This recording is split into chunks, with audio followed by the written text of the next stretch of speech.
రోజు 3 మాటలు గంగా నది గంగా నది గంగా నది అని అనుకుంటే చాలు.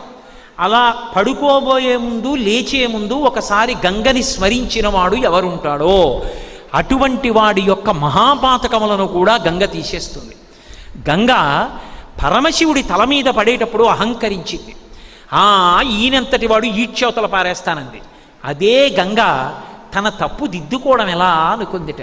నమః కపర్దినీచ వ్యుక్త కేశాయ చ, పెద్ద జటాజూటంతో ఉన్న శంకరుడే బోడిగుండుతో శంకరాచార్యుల వారిగా వచ్చాడు.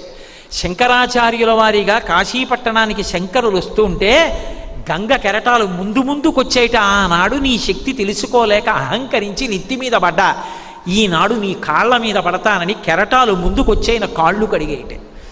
గంగ అంత పవిత్రం. ఏ నదినైనా అమ్మా అని కలిపి పిలవడం తక్కువ. యమునమ్మ ఏదో